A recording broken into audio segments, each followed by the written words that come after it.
अस्सलाम वालेकुम वरहमतुल्लाहि वबरकातुहू। नाज़रीन, मैं खलीलुद्दीन अहमद ESBN न्यूज़ में आपका इस्तक़बाल करता हूँ। नाज़रीन, आज एक बहुत बड़ी ख़बर निकल कर सामने आ रही है। ख़बर पेगासस के बारे में है। जैसा कि आप लोग में से कुछ जानते होंगे पेगासस क्या चीज़ है, और कुछ लोगों को नहीं पता कि पेगासस क्या चीज़ है। ये पेगासस है क्या चीज़, ये काम क्या करता है और इसकी शुरुआत कहाँ से हुई, ये थोड़ा मैं इसके ऊपर आपको तफसील से बताता हूँ। नाज़रीन, पेगासस एक ऐसा सॉफ्टवेयर है जो जासूसी के लिए इस्तेमाल किया जाता है, जिसको इसराइल की एक कंपनी वालों ने बनाया था। ये इतना ख़तरनाक है, मैं आपको इसकी एक मिसाल देना चाहता हूँ। जैसा कि ये मेरा एक सेल फ़ोन है, ये सेल फ़ोन अभी मेरा फ़िलहाल बंद है, लेकिन अगर कोई चाहे तो इसमें पेगासस सॉफ्टवेयर जो है वो दाखिल करके मेरे से पूरे फ़ोन को हैक कर सकता है, मेरे ऑडियो को हैक कर सकता है, और जो है ना मेरे अतराफ़ होने वाली पूरी बातों को सुन सकता है। और ख़ास बात ये कि कुछ ऐसी चीज़ें भी ख़ुद से अपने से इसमें डाल सकता है जो कल के दिन मुझको फंसा सके, उनके गवाही के लिए काम में आए। तो ये इतना ख़तरनाक सॉफ्टवेयर है। नाज़रीन, ये सॉफ्टवेयर इसकी शुरुआत हुई कहाँ से, पहले मैं आपको उसको बता दूँ। साल 2017 में जब हमारे मुल्क के वज़ीर आज़म नरेंद्र मोदी इज़राइल गए थे, तो वहाँ के वज़ीर आज़म जबकि जो बेंजामिन नेतन्याहू थे, उन्होंने इनका बहुत शानदार इस्तक़बाल किया था। इन्होंने वहाँ पे साहिल पे चहलकदमी भी की थी और तस्वीर कशी भी करवाई थी। उसी दौरे के दरमियान हिंदुस्तान की सरकार ने इज़राइल से एक दिफाई मामला किया था।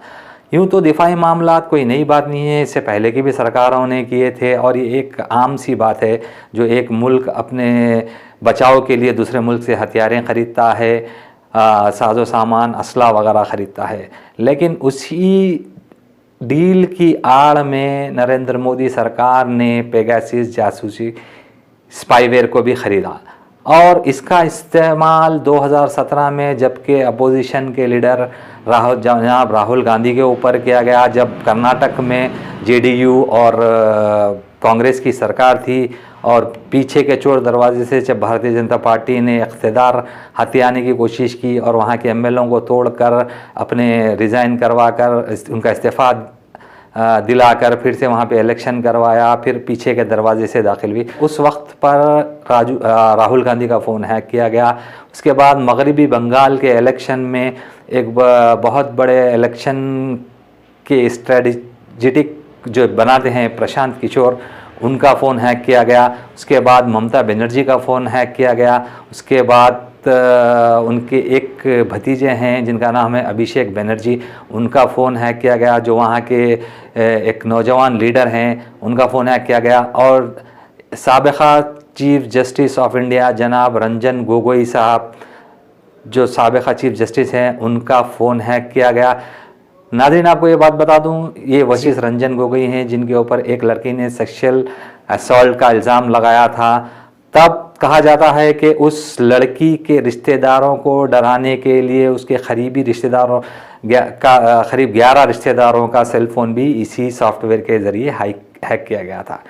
तो नाज़रीन, ये तो बात है 2017 की। और अब एक अहम बात मैं आपको ये बता दूं, जो ये माहिदा हुआ था हिंदुस्तान और इज़राइल के दरमियान, ये माहिदा क़रीबन $2 बिलियन का माहिदा था, यानी कि तकरीबन हिंदुस्तान के 15,000 करोड़ रुपए का। चलिए, इस्लाह के मामला समझ में आते हैं, मगर ये हुकूमत को पेगासस की क्या ज़रूरत पड़ गई? क्या ये जो पेगासस है, जो ये हुकूमतें जो हैं वो अपने मुखालिफ जो इनको जिससे जो मुल्कों से ख़तरा है, ऐसे लोगों के नक़ल व हरकत पे नज़र रखने के लिए इस्तेमाल करती हैं।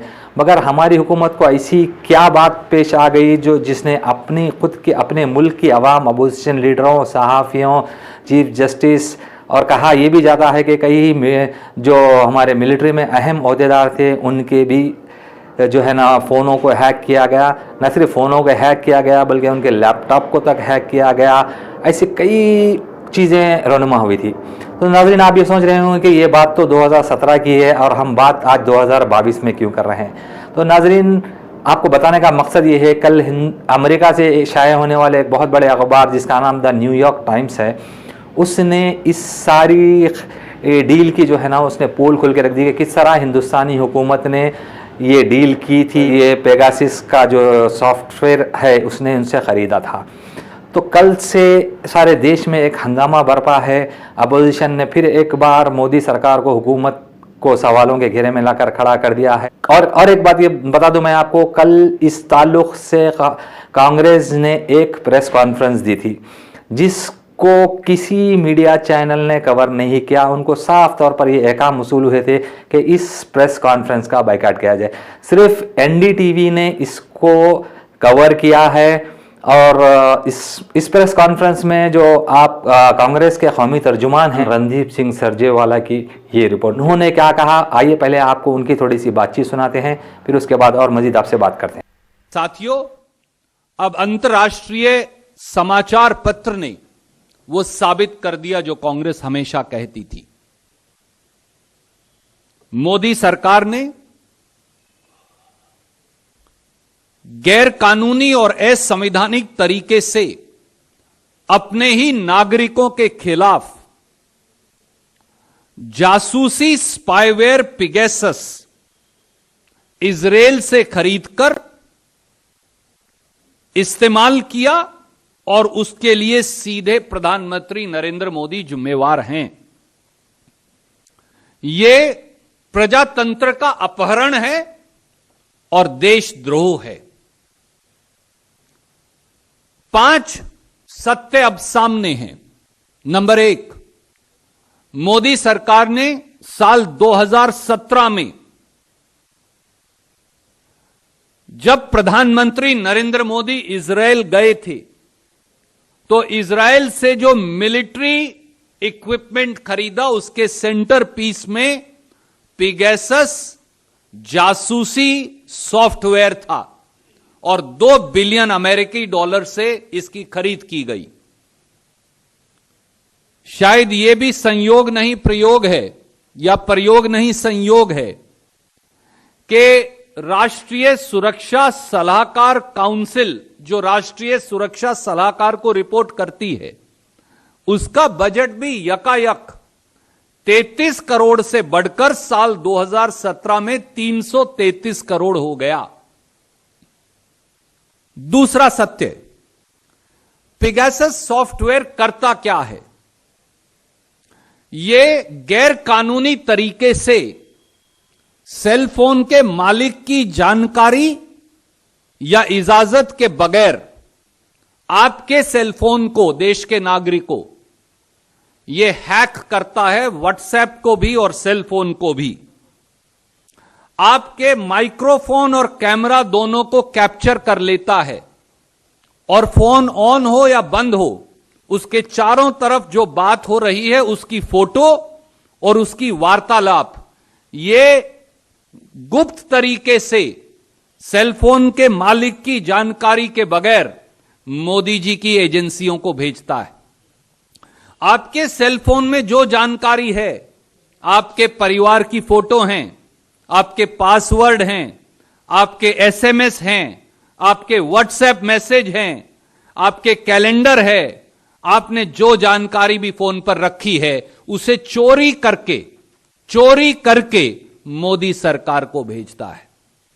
यही नहीं, आपकी जानकारी के बगैर सेलफोन में कोई भी जानकारी जो आपके खिलाफ इस्तेमाल हो सकती है उसे गुप्त तरीके से चोर दरवाजे से अंदर डाल देता है ताकि फिर सेलफोन के मालिक से वो बरामद हो और उसकी सजा हो जाए। ये करता है ये पिगेसस स्पाईवेयर। और इसका इस्तेमाल किसके खिलाफ किया गया? राहुल गांधी जी और उनके स्टाफ के 5 लोगों के खिलाफ इसका इस्तेमाल किया गया। पूर्व प्रधानमंत्री देवेगौड़ा जी के खिलाफ, पूर्व मुख्यमंत्री सिद्धारमैया जी, कुमार स्वामी जी, भाजपा की मुख्यमंत्री, पूर्व मुख्यमंत्री वसुंधरा राजे सिंधिया जी के खिलाफ, भारत सरकार के मंत्री, कैबिनेट मंत्री प्रहलाद सिंह पटेल जी और उनकी धर्मपत्नी के खिलाफ, मौजूदा आईटी मंत्री वैष्णव जी और उनकी धर्मपत्नी के खिलाफ, प्रवीण तोगड़िया जी के खिलाफ, स्मृति ईरानी जी के ओएसडी के खिलाफ और न जाने और किस किस के खिलाफ। सो नाजरीन, आपने ये देखी कांग्रेस के कौमी तर्जुमान जनाब रणदीप सिंह सुरजेवाला की ये रिपोर्ट।